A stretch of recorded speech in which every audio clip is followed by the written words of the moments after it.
warahmatullahi wabarakatuh. Yang saya hormati, dosen pengampu mata kuliah Kimia Organik, Ibu Apoteker Atina Mardatila Esfarm. Sebelumnya, izinkan saya memperkenalkan diri. Nama saya Indri Rama Kartika dengan NIM 25501912228 kelas G. Di sini saya akan menjelaskan tentang kajian struktural, molekul dan mekanisme reaksi dari sintetis obat sederhana aspirin. Aspirin atau yang dikenal juga sebagai asam asetil salisilat merupakan salah satu obat yang sudah lama digunakan dan masih berperan penting di dalam dunia medis. Obat golongan antiinflamasi non-steroid ini mempunyai sejarah panjang sejak pertama kali disintesis murni pada tahun 1897. Di dunia medis, aspirin memiliki banyak manfaat, mulai dari meredakan nyeri, menurunkan demam, mengatasi peradangan, hingga sebagai antiplatelet atau pengencer darah. Cara kerjanya juga cukup unik dibandingkan dengan obat nyeri lainnya, yaitu dengan menghambat enzim siklosigenase secara permanen atau irreversible. Secara kimia, aspirin memiliki struktur yang terdiri dari cincin benzena, gugus asam karboksilat, dan gugus ester yang mempengaruhi sifat serta aktivitasnya di dalam tubuh.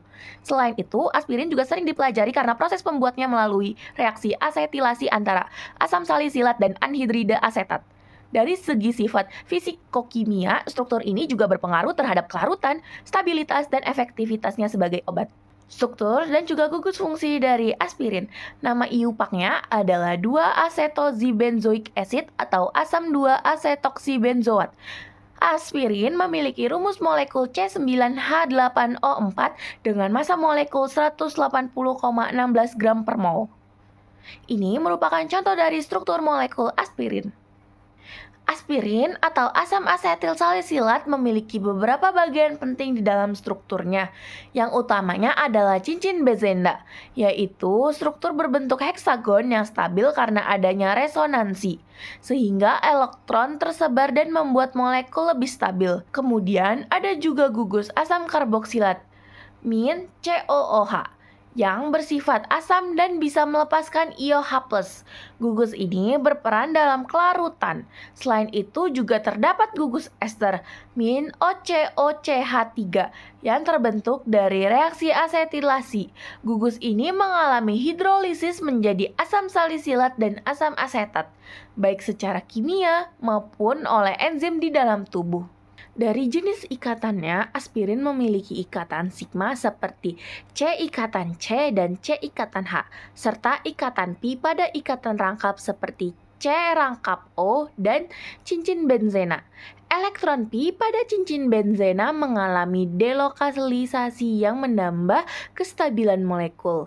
Sebagian besar atom karbonnya berhibridisasi sp2, sehingga bentuk molekulnya cenderung datar atau planar. Aspirin juga tidak memiliki pusat kiral, sehingga tidak mempunyai isomer optik dan hanya memiliki satu bentuk struktur yang aktif. Lalu ada hubungan struktur dengan sifat kimia yang dibagi menjadi 3. Yang pertama ada kepolaran dan kelarutan. Aspirin bersifat semipolar karena punya 2 bagian berbeda, gugus min COOH dan ester yang bersifat polar atau suka air, serta cincin benzena yang nonpolar, yaitu tidak suka air. Akibatnya aspirin kurang larut dalam air, tapi lebih mudah larut dalam pelarut organik seperti etanol atau ether. Kelarutannya bisa meningkat dalam kondisi basah karena gugus min COOH berubah menjadi ion sehingga lebih larut dalam air. Yang kedua ada interaksi antar molekul. Aspirin dapat berinteraksi dengan beberapa cara. Ada 3 cara, yaitu yang pertama ikatan hidrogen dari gugus min COOH. Yang kedua gaya dipol dari gugus karbonil C rangkap O. Yang ketiga interaksi pi ikatan pi antar cincin benzena. Interaksi ini mempengaruhi kelarutan, kestabilan, dan juga kemampuan aspirin berikatan dengan target biologis. Selanjutnya yang terakhir ada stabilitas. Aspirin cukup stabil dalam kondisi kering tetapi mudah rusak jika terkena air, kelembaban, atau suhu tinggi. Senyawa ini bisa mengalami hidrolisis menjadi asam salisilat dan asam asetat. Ciri aspirin yang sudah rusak biasanya muncul bau seperti cuka. Karena itu, aspirin harus disimpan di tempat yang tertutup rapat, kering, dan juga sejuk. Selanjutnya ada mekanisme reaksi. Mekanisme reaksi dibedakan menjadi 5 tahap. Tahap yang pertama adalah tahap aktivasi karbonil.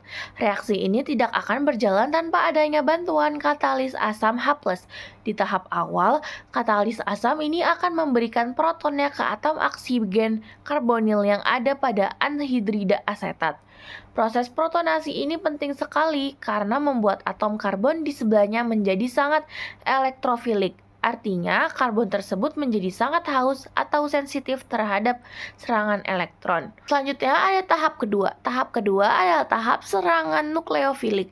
Setelah karbon pada anhidrida asetat teraktivasi, giliran asam salisilat yang beraksi. Di sini, gugus hidroksil fenolik gugus min OH pada asam salisilat bertindak sebagai nukleofilik atau si penyumbang elektron.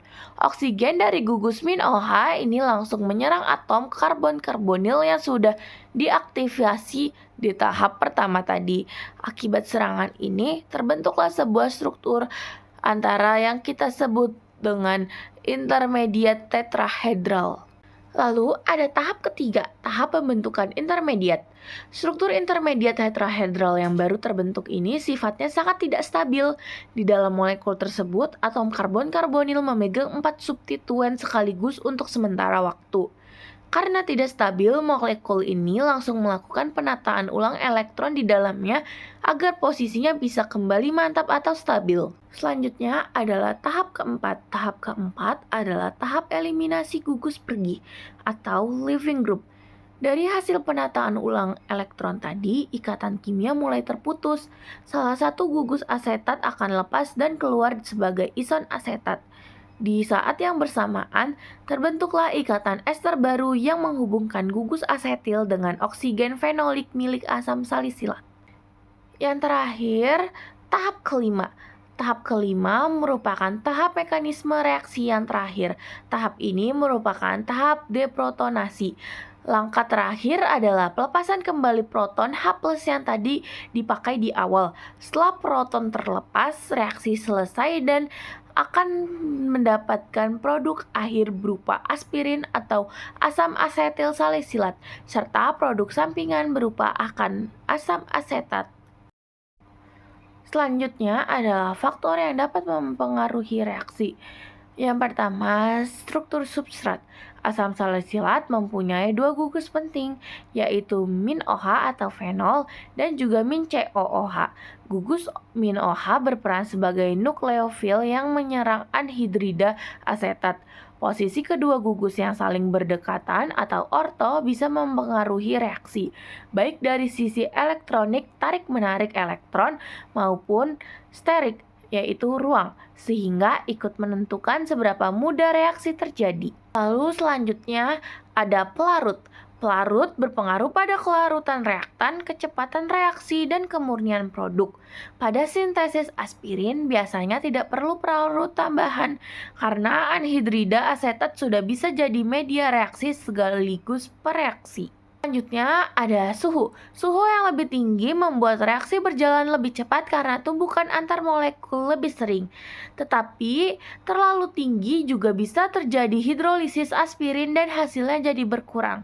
Biasanya suhu yang baik digunakan suhu sekitar 50-90 derajat Celcius agar reaksi tetap optimal. Lalu selanjutnya ada efek induksi dan juga resonansi.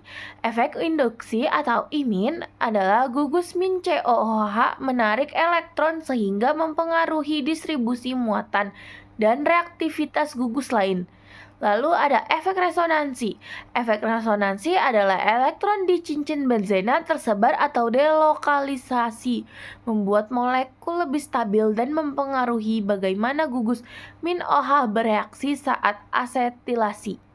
Berdasarkan apa yang sudah saya paparkan, dapat disimpulkan bahwa aspirin atau asam asetil salisilat merupakan senyawa obat antiinflamasi non-steroid dengan struktur yang terdiri dari cincin benzena, gugus asam karboksilat atau min COOH, dan gugus ester atau min OCOCH3. Struktur ini membuat aspirin bersifat semipolar, memiliki ikatan sigma dan pi, serta memungkinkan terbentuknya interaksi seperti ikatan hidrogen dipol, ikatan dipol, dan interaksi pi, ikatan pi, yang berpengaruh pada kelarutan dan stabilitasnya. Hubungan antara struktur dan sifat kimia terlihat dari adanya bagian polar dan nonpolar yang mempengaruhi kelarutan, serta gugus ester yang membuat aspirin mudah mengalami hidrolisis jika terkena air atau kelembapan. Sintesis aspirin dilakukan melalui reaksi asetilasi antara asam salisilat dan anhidrat asetat, yang termaksud substitusi hasil nukleofilik dengan tahapan utama aktivasi karbonil, serangan nukleofilik, pembentukan intermediat, eliminasi, dan deprotonasi hingga terbentuk produk akhir. Proses reaksi ini dipengaruhi oleh beberapa faktor seperti struktur substrat, suhu, larut, serta efek induksi dan resonansi yang menentukan kecepatan reaksi, kestabilan, dan hasil yang diperoleh. Jadi, struktur kimia aspirin sangat menentukan sifat, reaktivitas, proses pembentukan, dan kestabilannya, sehingga penting dipahami dalam bidang farmasi. Sekian dari saya, terima kasih sudah mendengarkan paparan yang saya sampaikan, dan mohon maaf bila terdapat kesalahan atau kekurangan dalam penyampaian.